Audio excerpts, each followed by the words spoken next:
Hello students, आज का ये जो यूट्यूब का ट्यूटोरियल है इसमें सी लैंग्वेज का पॉइंटर्स वाला टॉपिक पढ़ाया जाएगा। ठीक है, पॉइंटर्स का जो टॉपिक है उसमें बेसिकली जो टॉपिक्स कवर होंगे वो आते हैं हमारे कि पॉइंटर्स की डेफिनेशन क्या है, पॉइंटर में कौन से ऑपरेटर्स काम करते हैं, उसके एडवांटेजेस डिसएडवांटेजेस, सिंटैक्स कैसे उसको लिखा जाता है, बनाया जाता है, पॉइंटर वेरिएबल को वैल्यू कैसे असाइन की जाती है, उसके साथ किस तरह का उसमें अरिथमेटिक अप्लाई किया जा सकता है, या पॉइंटर्स कैसे यूज होते हैं, यूज कहाँ पे, एरेज या फंक्शंस में, और pointer variable and normal variable में क्या डिफरेंस रहता है।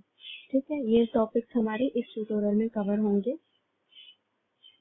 तो पॉइंटर स्टार्ट करने से पहले ये जो एक नोट है इस पर ध्यान देना बहुत ज़्यादा ज़रूरी है कि before learning pointers students must have basic understanding of variables, data types, arrays and functions in C language. मतलब कि जो भी तुम लोगों ने पिछले सेमेस्टर में सी लैंग्वेज का बेसिक अंडरस्टैंडिंग ली थी उसको रिवाइज करना पॉइंटर्स से पहले बहुत ज़्यादा ज़रूरी है, क्योंकि यहाँ पर डायरेक्टली पॉइंटर्स के प्रोग्राम्स स्टार्ट हो जाएंगे, पॉइंटर्स की थ्योरी स्टार्ट हो जाएगी। तो उसमें अगर ये सारे कंसेप्ट क्लियर नहीं होंगे तो आपको कुछ समझना पॉसिबल नहीं हो पाएगा। Okay, so we'll start with pointer की डेफिनेशन क्या होती है। तो पॉइंटर एक विशेष प्रकार का वेरिएबल होता है जिसका उपयोग दूसरे वेरिएबल के एड्रेस को स्टोर करने के लिए किया जाता है। ठीक है, मतलब कि तुम लोग को सबको पता है कि वेरिएबल क्या होता है। एक कंप्यूटर की मेमोरी में एक जगह होती है, एक एड्रेस होता है जहाँ पर हम अपनी वैल्यू रखते हैं। ठीक है, तो वो जो एक एड्रेस होता है वो एड्रेस पॉइंटर अपने अंदर अपनी वैल्यू स्टोर करके रख सकता है। ठीक है, पॉइंटर जो है दूसरे वेरिएबल्स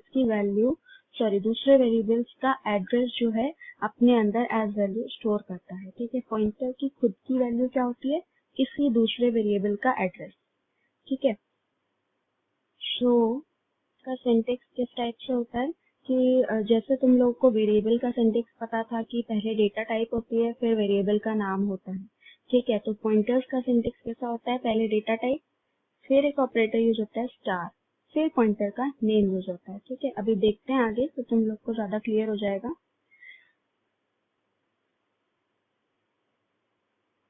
तो जैसे कि तुम लोग को पता है कि एक वेरिएबल है तो उसको किस टाइप से डिक्लेयर और असाइन किया जाता है वो यहाँ पर शो हो रहा है कि एक जैसे वेरिएबल है a। ठीक है, इंटीजर टाइप का है, उसकी वैल्यू हमने 56 असाइन करी है। ठीक है, जैसा कि पिक्टोरियल रिप्रेजेंटेशन में देख सकते हो कि a जो है उसकी वैल्यू 56 है। और मान लो कि हमने उसका एड्रेस जो है वो हमने 101 रखा है, वो हमने अपनी तरफ से कुछ भी वैल्यू ले ली है, फिक्स नहीं होता है मेमोरी का एड्रेस, हमें नहीं पता होता है। तो 56 यहाँ पर क्या है, एक वैल्यू है वेरिएबल की, और जबकि उसका एड्रेस क्या माना जाएगा, 101। तुम लोग को याद हो तो डेटा टाइप्स जो है वो अलग अलग size of memory address consume करते हैं। तो इंटीजर जो है वो हमने ये माना है, एज्यूम किया है कि हम 2 बाइट्स वाला कंसेप्ट ले रहे हैं कि इंटीजर 2 बाइट्स का मेमोरी स्पेस लेता है। ठीक है, तो 2 बाइट्स की स्पेस लेता है यानी कि 2 एड्रेस होंगे, 101 102 हमने 2 शो किए हैं, लेकिन जो फर्स्ट बाइट होती है उसी को वेरिएबल का एड्रेस माना जाता है। ठीक है, तो एक जो वेरिएबल है ये इंटीजर वेरिएबल a, उसकी वैल्यू 56 है और इसका एड्रेस 101 माना जाएगा। ठीक है, तो अब कुछ पॉइंट्स जो है उनको ध्यान से देखो कि हर बाइट का एक एड्रेस होता है। ठीक है, जैसे 01234 इस टाइप से कहीं से भी स्टार्ट होता होगा, लेकिन हमें कुछ भी रैंडम वैल्यू, कुछ भी रैंडम एड्रेस जो भी खाली होगा मेमोरी में वो हमें मिल जाता है। ठीक है, बाइट्स के फॉर्म में कंप्यूटर की मेमोरी होती है, ये हम सबको पता ही है। एक बार थरो रिवीजन एंड पॉइंट्स का सिंपली एक बार पढ़ के देख लेना। ठीक है, किसी भी जो मैंने अभी बोला है वही इन पॉइंट्स में लिखा हुआ है कि 2 बाइट्स में से जो फर्स्ट बाइट है 101 वही इस वेरिएबल का एड्रेस माना जाएगा। ठीक है, इतना क्लियर कर लो पहले, फिर नेक्स्ट स्लाइड पे आना।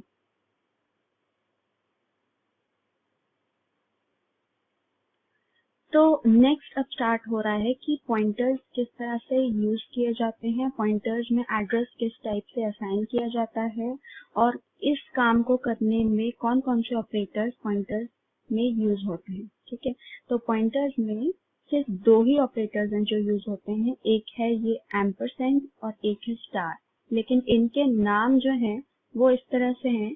एम्परसेंड को कहते हैं एड्रेस ऑफ ऑपरेटर और स्टार जो है ये इसको कहते हैं हम वैल्यू एट ऑपरेटर। ठीक है, तो इसमें बहुत ही छोटा सा एक कोड लिया गया है, कंप्लीट कोड नहीं है ये। तो इसमें लिखा दिख रहा है तुम लोग को कि int a इक्वल टू 56, मतलब कि एक वेरिएबल बनाया, ठीक है, a जिसकी वैल्यू मैंने दी 56, ठीक है, इसका एड्रेस मैंने एज्यूम किया है 101, ठीक है। फिर हमने बनाया है एक इंटीजर पॉइंटर p, ठीक है, p में हमने दिया एड्रेस ऑफ a। इस ऑपरेटर का नाम जो है, जो ये a है, इसका नाम है अपना एड्रेस ऑफ a, ठीक है। एड्रेस ऑफ a से क्या होगा, लिटरली a का जो एड्रेस है वो p में असाइन हो जाएगा। ओके, तो p एक इंटीजर पॉइंटर था, उसमें क्या आ गया हमारा a का एड्रेस आ गया।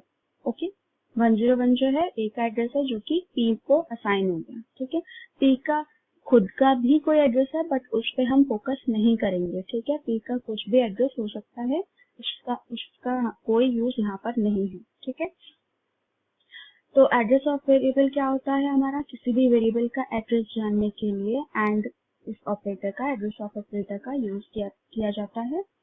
ठीक है, और वैल्यू ऑपरेटर क्या होता है, किसी भी एड्रेस पे अगर हमें उसकी वैल्यू जाननी हो तो हम इस ऑपरेटर का यूज करते हैं। ठीक है, यदि हमें यह जानना है कि p में जिस मेमोरी का एड्रेस लिखा हुआ है उस मेमोरी पर क्या स्टोर्ड है तो हम स्टार p, ठीक है, इस तरह से लिखेंगे। तो यहाँ पर p में वेरिएबल a का मेमोरी एड्रेस स्टोर है, तो स्टार p मतलब स्टार वैल्यू एट एड्रेस 101 पे क्या स्टोर्ड है 56, तो ये स्टार p जो है इसका आंसर 56 आएगा। ठीक है, p में क्या वैल्यू है 101, लेकिन p में जो एड्रेस है 101 उस पे क्या वैल्यू है 56। ठीक है, तो इस टाइप से पॉइंटर्स के जो हैं दो ऑपरेटर्स काम करते हैं, एम्परसेंड यानी कि एड्रेस ऑफ ऑपरेटर, स्टार यानी कि वैल्यू एट ऑपरेटर। ठीक है, नेक्स्ट वीडियो में जो है हम ये जो छोटा सा एक कोड इस समय में हमने पढ़ा समझा, इस पर एक छोटा सा प्रोग्राम करके देखेंगे, उसका आउटपुट देखेंगे कि कैसा आता है और किस टाइप से एड्रेसेस प्रिंट होते हैं, किस टाइप से हमारे वैल्यूज दी जाती हैं, किस टाइप से प्रिंट की जाती हैं। ठीक है, फिलहाल के लिए इतना ही रिवाइज करें और इस पे क्वेश्चंस जितने पॉसिबल हों इसकी थ्योरी पे पढ़ें और बैक जो सी का इंट्रोडक्शन है वो भी रिवाइज करें। Okay, thank you.